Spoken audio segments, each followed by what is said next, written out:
இன்றைய புனிதர். கோதுமை மணி மண்ணில் விழுந்து மடியாவிட்டால் அது அப்படியே இருக்கும். அது மடிந்தால்தான் மிகுந்த விளைச்சலை அளிக்கும். யோவான் நற்செய்தி அதிகாரம் 12 இறைவார்த்தை 24. இறையேசுவில் எனக்கு பிரியமான சகோதர சகோதரிகளே, இன்று நம் அன்னையாம் திரு அவையானது புனித யூலோஜியஸ் விழாவை கொண்டாடுகிறது.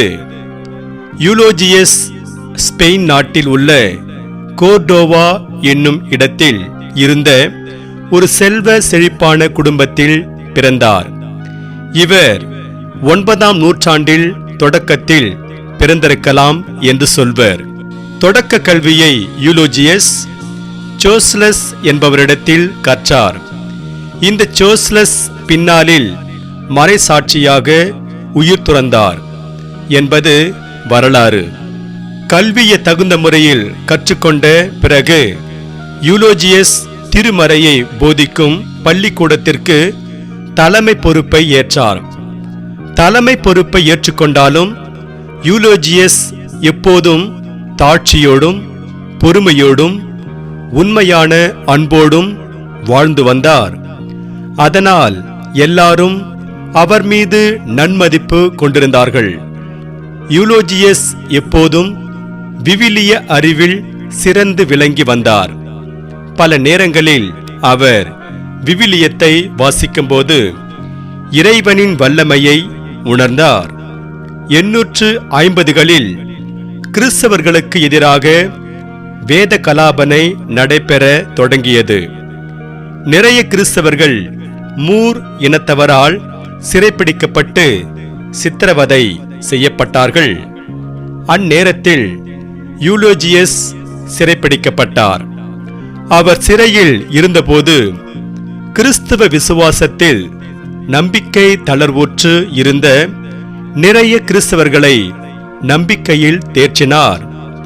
அப்படி அவரால் நம்பிக்கையில் தேற்றப்பட்ட புளோராவும் மரியாவும் 851ஆம் ஆண்டு கிறிஸ்துவுக்காக தங்களுடைய இன்னுயிரை தந்தார்கள்.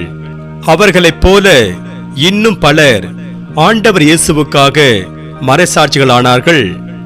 யூலோஜியஸ் சிறையில் இருந்து கொண்டே மெமோரியல் ஆஃப் த செயின்ட்ஸ் என்னும் நூலை எழுதினார். இந்நூல் விசுவாசத்திற்கு வேத சாட்சிகளாக உயிர் துறந்தவர்களின் வாழ்க்கை வரலாற்றை பற்றி எடுத்து கூறுவதாக இருந்தது. இந்நூலின் வழியாக யூலோஜியஸ் கிறிஸ்தவ விசுவாசத்தில் தளர்வுற்றிருந்த கிறிஸ்தவர்களை தேற்றி நம்பிக்கையில் உறுதிப்படுத்தினார். ஒரு சில ஆண்டுகள் சிறை வாழ்விற்கு பிறகு யூலோஜியஸ் விடுதலை செய்யப்பட்டார். அதன் பிறகு அவர் தொலேட்டோ நகரில் ஆயராக நியமிக்கப்பட்டார். ஆயர் பொறுப்பினை ஏற்றுக்கொள்வதற்காக யூலோஜியஸ் தொலேட்டோ நகருக்கு சென்று கொண்டிருக்கும் போது அவர் லூக்கரசியா என்ற இஸ்லாமியரை மதம் மாற்றினார் என்ற குற்றத்திற்காக மீண்டும் கைது செய்யப்பட்டு நீதிமன்றத்திற்கு இழுத்து செல்லப்பட்டார். நீதிமன்றத்தில் அவருக்கு எதிராக விசாரணை நடைபெற்றது. விசாரணை சமயத்திலும் யூலோஜியஸ் அங்கிருந்தவர்களுக்கு ஆண்டவரின் நற்செய்தியை எடுத்துரைத்தார். இதனால் சினம் கொண்ட அதிகாரிகள் யூலோஜியஸையும் அவரோடு இருந்த லூக்கரசியாவையும் தலைவெட்டி கொன்று போட்டார்கள். இவ்வாறு யூலோஜியஸ் ஆண்டவர் இயேசுவுக்காக இரத்தம் சிந்தி மறைசாட்சியானார். இறையேசுவில் எனக்கு பிரியமான சகோதர சகோதரிகளே, இன்று தூய யூலோஜியஸின் விழாவை கொண்டாடும் நாம் அவரிடமிருந்து என்ன பாடத்தை கற்றுக்கொள்ளலாம் என சிந்தித்து பார்த்து நிறைவு செய்வோம். தூய யூலோஜியஸின் வாழ்க்கை வரலாற்றை வாசித்து பார்க்கும்போது விவிலியத்தில் அவர் கொண்டிருந்த ஆர்வமும் பற்றும் தான் நம்மை வியக்க வைப்பதாக இருக்கிறது. கிறிஸ்தவர்கள் எல்லாம் உயிருக்கு பயந்து கிறிஸ்தவ மறையை மறுதலித்த போது அவர்களை எல்லாம் நம்பிக்கையில் உறுதிப்படுத்துவதற்கு யூலோஜியஸிற்கு விவிலியம்தான் தூண்டுகோலாக இருந்தது. யூலோஜியஸின் விழாவை கொண்டாடுகின்ற நாம் விவிலியம் வாசிப்பதில் ஆர்வம் கொண்டிருக்கிறோமா? அதில் ஆழமான பற்று கொண்டிருக்கிறோமா என சிந்தித்து பார்க்க வேண்டும். சில 100 ஆண்டுகளுக்கு முன்பாக, அதாவது விவிலியத்தில் இருக்கின்ற எல்லா நூல்களும் ஒன்றாக தொகுக்கப்படுவதற்கு முந்தைய காலகட்டத்தில் சிசிலியை சார்ந்த ஒருவர் விவிலியத்தில் இருக்கின்ற ஒவ்வொரு நூலையும் தனித்தனியாக விற்று கொண்டு வந்தார். ஒரு நாள் அவர் தன்னுடைய விற்பனையை முடித்துவிட்டு ஒரு காட்டுப்பாதை வழியாக போய்கொண்டிருந்தார். அப்போது அவரை வழிமறித்த கொள்ளை கும்பல், பையில் என்ன இருக்கிறது என்று கேட்டது. அதற்கு அவர் விவிலியம் நூல்கள் என்று சொல்ல, உடனே அந்த கொள்ளை கும்பல், எல்லாவற்றையும் தீயிலிட்டு பொசுக்கு, இல்லையென்றால் நீ உயிரோடு ஊருக்கு போக முடியாது என்று மிரட்டியது. அவருக்கு என்ன செய்வதென்று தெரியவில்லை. சில நேர யோசனைக்கு பிறகு அவர் அவர்களிடம், ஐயா, இந்த நூல்களையெல்லாம் எரித்து விடுகிறேன்.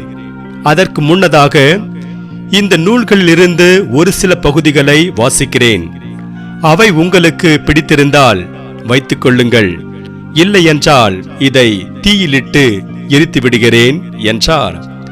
அவர்களும் அதற்கு சரி என்று சொல்ல, அவர் ஒவ்வொரு நூலிலிருந்தும் ஒரு பகுதியை எடுத்து வாசித்தார். முதலில் அவர் ஒரு நூலிலிருந்து திருப்பாடல் 23ஐயும், இன்னொரு நூலிலிருந்து மலைப்பொழிவையும், மற்றொரு நூலிலிருந்து நல்ல சமாரியன் ஊமையையும், வேறொரு நூலிலிருந்து அன்பை பற்றிய கவிதையும், முதல் கொரிந்தியர் 13ஆம் அதிகாரத்தை வாசித்தார். எல்லாவற்றையும் கேட்டுவிட்டு அந்த கொள்ளை கும்பல், இவையெல்லாம் ஒரு சாதாரண நூல்கள் மாதிரி தெரியவில்லை, நல்ல நூல்களாக தெரிகிறது. அதனால் இவற்றை எரிக்க வேண்டாம், எல்லாவற்றையும் எம்மிடத்தில் கொடுத்துவிடு என்றது. அவரும் அதற்கு சரி என்று சொல்லி நூல்கள் அனைத்தையும் அந்த கொள்ளை கூட்டத்திடம் கொடுத்துவிட்டு வீடு திரும்பினார். சில ஆண்டுகள் கழித்து அந்த நூல்களை எல்லாம் படித்து பார்த்துவிட்டு தாங்கள் செய்து வந்த கொள்ளையடிக்கும் தொழிலை விட்டுவிட்டு அவர்கள் குருக்களாக மாறினார்கள். இறையேசுவில் எனக்கு பிரியமான சகோதர சகோதரிகளே, விவிலியம் ஒருவருடைய வாழ்வில் எவ்வளவு பெரிய மாற்றத்தை ஏற்படுத்தும் என்பதற்கு இந்த நிகழ்வு ஒரு சான்று. இன்று நாம் நினைவு கூறும் யூலோஜியஸும் விவிலியத்தில் மிகுந்த ஆர்வம் கொண்டிருந்தார். அதனை படித்து படித்து ஆற்றலையும் வல்லமையும் பெற்றார். ஆகவே யூலோஜியஸின் விழாவை கொண்டாடும் நாம் அவரைப் போல ஆண்டவருக்கு சான்று பகர்ந்து வாழ்வோம், விவிலியம் வாசிப்பதில் ஆர்வம் கொண்டு வாழ்வோம். அதன் வழியாக இறையருளை நிறைவாக பெறுவோம். இறைவன் உங்கள் அனைவரையும் நிறைவாக ஆசீர்வதிப்பாராக. ஆமென்.